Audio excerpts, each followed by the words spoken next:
take us through how the Von Miller trade came to be and what you think he brings to your team? Yeah, so there was a possibility over the last few days that there was a willingness on their part to move him. So there was this has kind of been for the last couple of days, the possibility of it. We kind of got our ducks in a row to figure out how to make it happen. And then you have to measure if you feel like, what they were looking for and what we were looking for was kind of in alignment. I think Les and George Payton did an outstanding job working collectively to be able to get something done of this magnitude, but also keep it quiet. I think it's a real credit to both ends of it.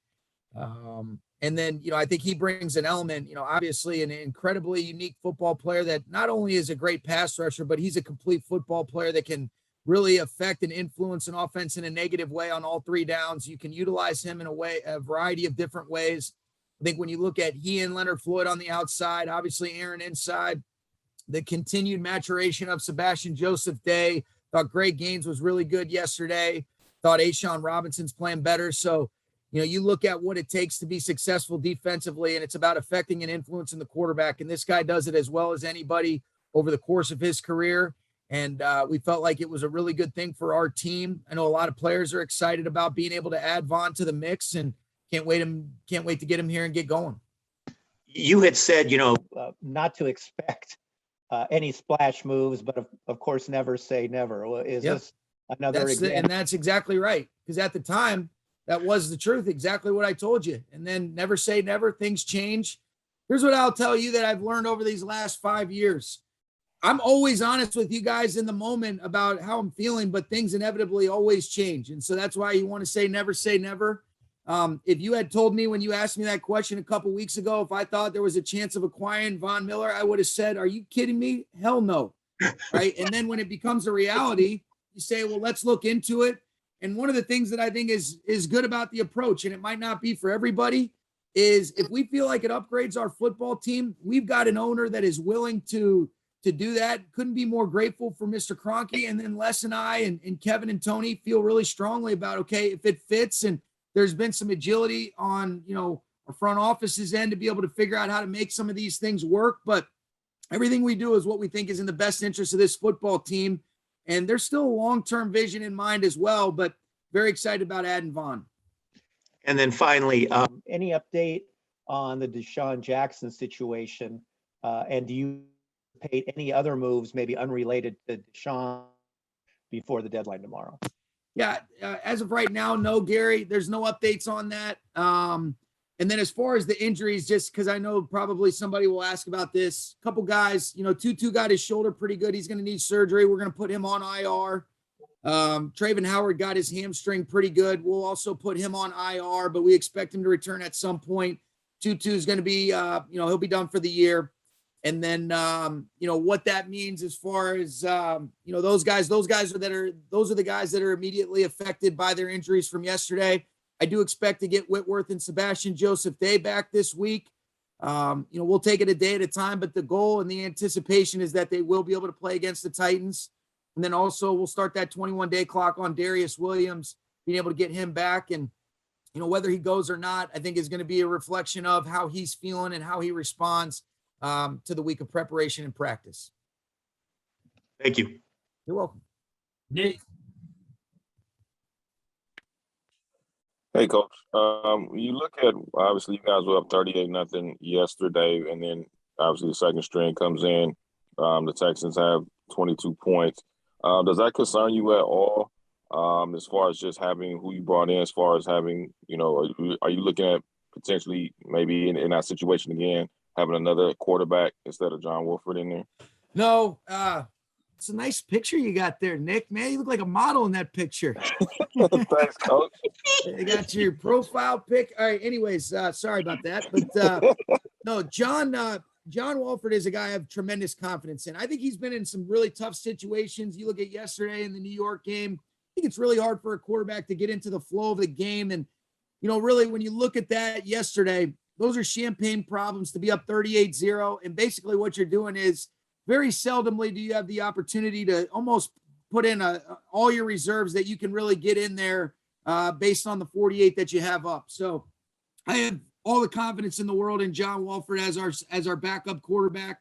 Think he's proven that in real situations. And, do I expect him to do a little bit better with some of those things? Yes, but I also think I can help put him in some better situations. And so that's not a concern. I want to see us play good ball. There was a couple loose plays that we gave up, and we were very regulated offensively, which I didn't really give us much of a chance to do anything. But you'd like to see guys perform better, but I also think you want to take the circumstances in the situation with a grain of salt. And also, I wanted to make sure that that 16.5-point spread held up.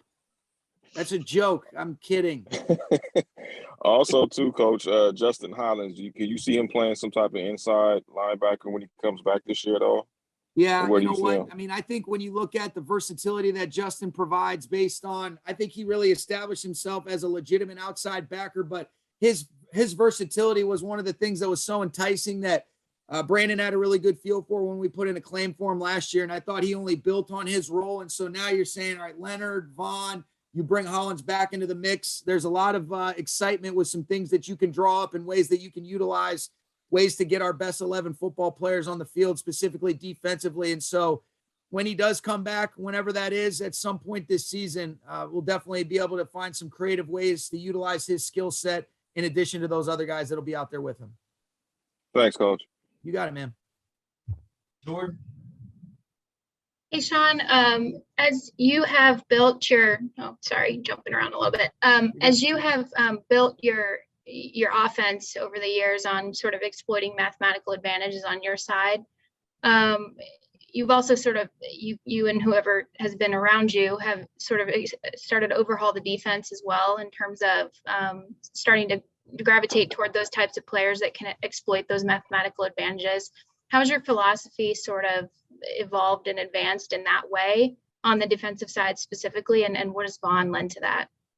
Yeah, it's a really good question. I think it's all about, you just said it, you're playing 11 on 11, but how many different ways can you change the matchups or find matchups that are favorable, changing that math and then finding some of those ISOs. Sometimes it might be getting guys one-on-one. Sometimes it might be, okay, you've got a Jalen Ramsey that you feel so good about. So now you can tilt coverage and change the math that way and isolate him, in certain coverage contours that we're playing. And so any way that you can do that is exactly what we're looking to isolate. You look at it defensively, we're activating a variety of personnel groups. We're finding different ways to attack protections. But I think when you're specifically talking about adding guys that can apply pressure to the quarterback, it's looking at, all right, how do they want to protect? How are the ways that we can create those matchups, put them in conflict? And sometimes it might be changing the math as well as, you see a big influence of some of these simulated fire zones. It might be finding a way to use the back rushing 4, and now you're playing 7-on-4 on the back end by canceling out the back, but you're still playing loaded zone behind it. So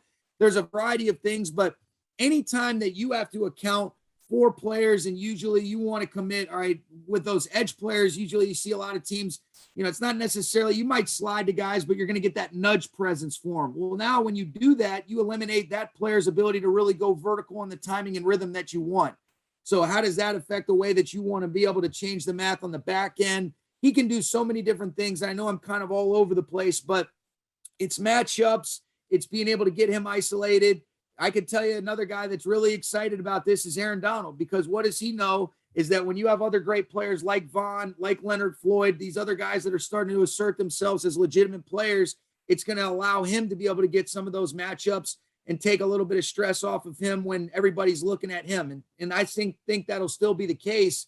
But at some point, you're still playing 11 on 11, and we feel really good about some of those things. And again, we haven't played a single snap with him yet either. So, we want to be able to see him come in, expect him to contribute and play a role. What that looks like against the Titans will be evolving, but you do feel good about the comfort. There's a lot of similar verbiage and vernacular just with him being in Vic's system. And we've kept a lot of the same, verbiage that Brandon had. And there'll be a couple little things that'll be new, but hey, this is what we call it. This is what you called it. And I know he's a really smart, instinctual player, and I anticipate him being a really quick study.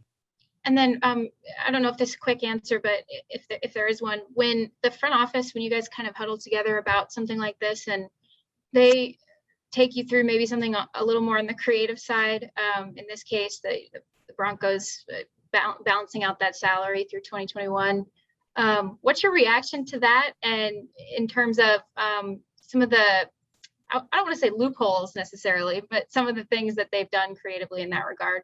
Yeah, they've done a great job. I think you look at Tony and his ability to be able to figure out creative ways to make it work. Such a credit to him. Kevin's obviously excellent in that arena as well. And then I think there's a willingness and a relationship that Les has a vision. And then, there's still, you talk about we don't value picks. That's not true at all. We do value picks, but there is a formula to a lot of the things that we're doing behind the scenes, that there's a vision in place, and we feel like it fits for us. And it might not be for everybody, but I think it's been a real credit to those guys to have the agility and the flexibility to figure out creative avenues of being able to onboard a player of Von Miller's caliber and saying, okay, we'll give you these picks. You take a certain portion of the salary, and there's a lot of nuances to it, most of which are way above my head, Jordan. But hey, let's go. Thanks, Sean. You're welcome. Emmanuel. Hey, Coach, well, just as a coach, what is it like to kind of work with Les to be able to not have to worry about him getting a deal done and him being able to get you whoever you want? It's been great. I think the longer that I work with Les, the better our relationship has gotten. I think we see the game through a very similar lens. We're very similar philosophically. I think that's why it's been such a good partnership. And then I think there's an element of trust. That's the most important thing. He trusts me. I trust him. I can't think of really any time that we haven't been in alignment on a decision that we're making, but now it's figuring out those avenues that Jordan was really asking, okay, how does this fit? What does this really mean in the long term for what we have to do, or who it might affect and influence down the line? But I think it's great. I love the fearlessness. I love the aggressiveness. And I think that, that approach and that philosophy has kind of been ongoing and evolving, but really very lucky to work with Les. We have a great relationship, great partnership, and very grateful for him. How does that kind of free you up to focus on football while he handles like all of the other stuff, and like you don't have to worry about like him not having to figure it out?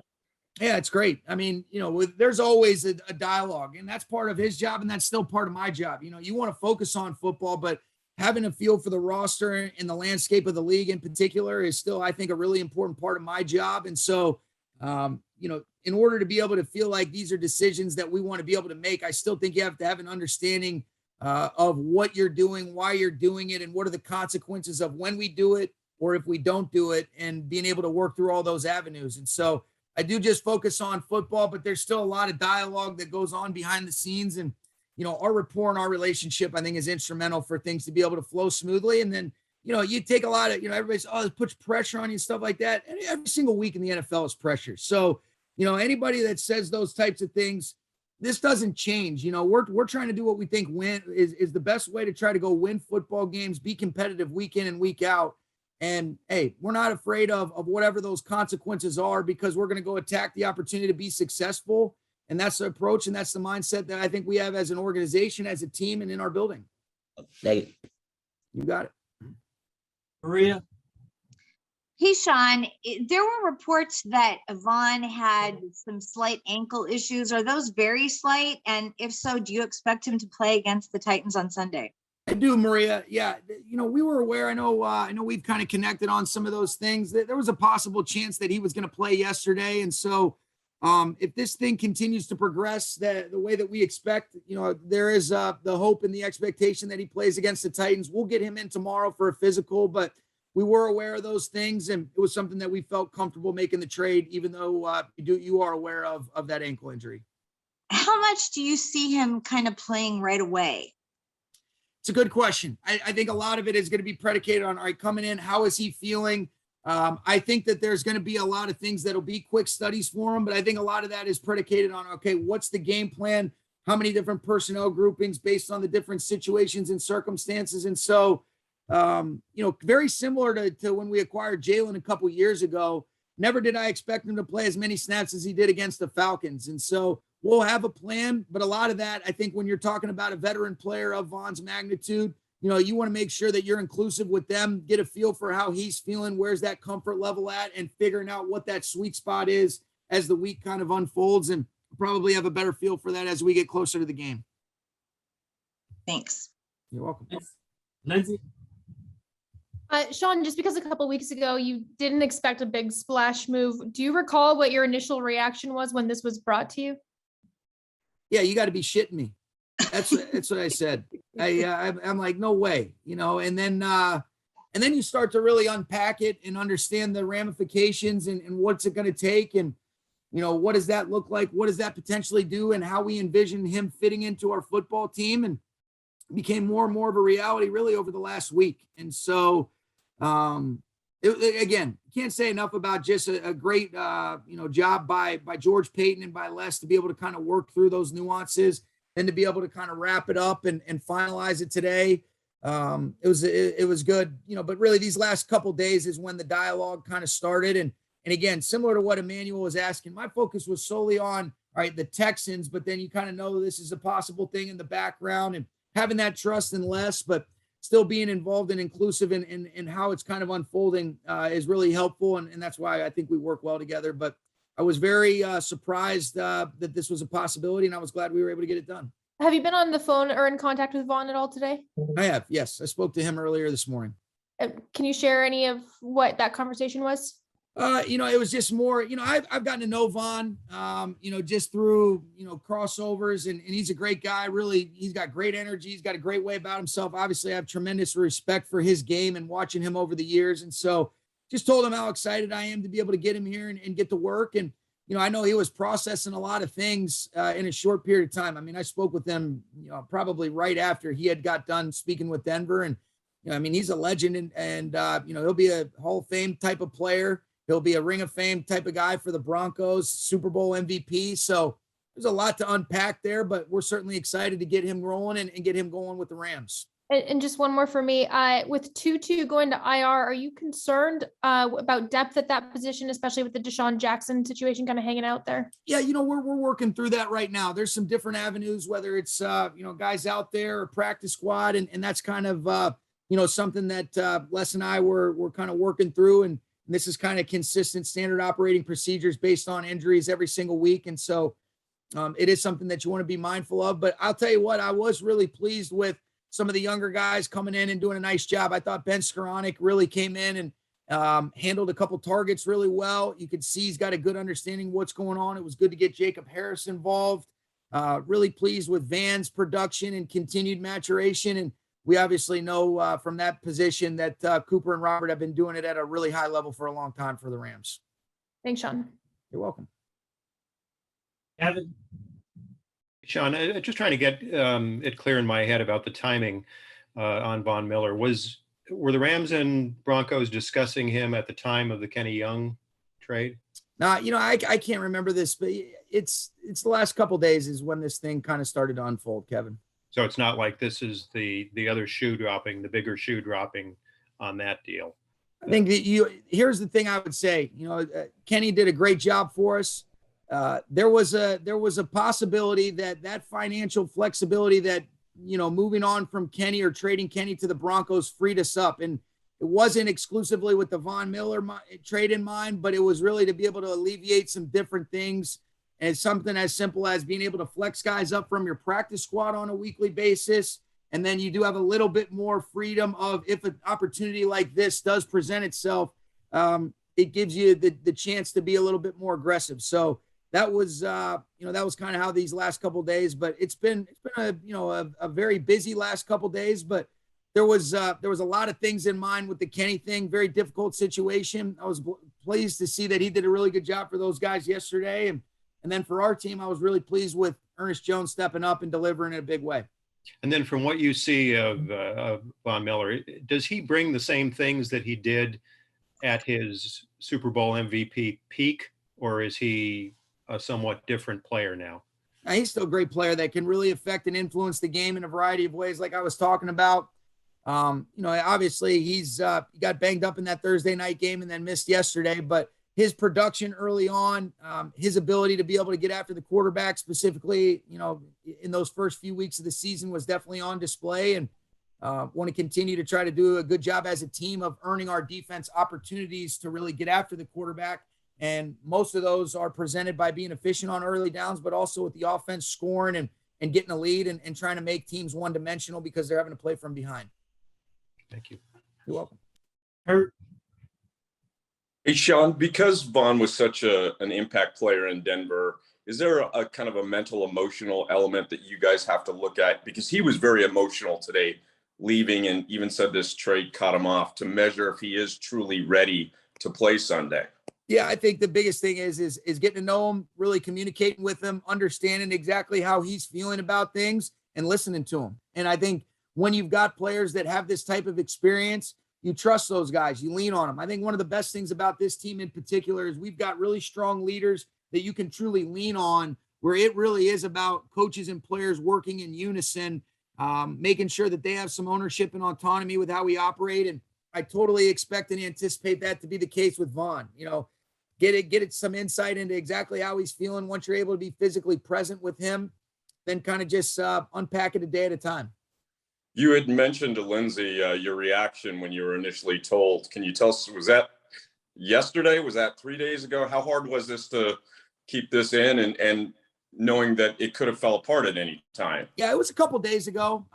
It was within the last few days, where it became a possibility. And the one thing that I would say to you guys that I'm sure you're aware of, but I've definitely been really, made aware of it over these last few years, is conversations and things of this nature take place all the time, especially because, you're always really exploring avenues to try to be the best, most competitive football team that you can be. And so I think you're always taking things for what they are, but also understanding that, hey, things like this come up, and then it could be like, okay, nothing really ends up unfolding as a result of some of the dialogue that goes on behind the scenes.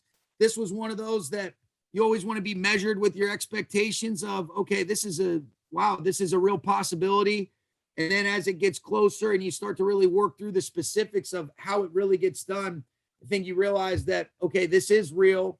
And you get a little bit, more excited about the possibility of it. And then when it actually happens, now it's like, okay, let's continue to make sure that we do everything in our power to make this a good decision and put Vaughn in a good circumstance and situation with the team that we do have.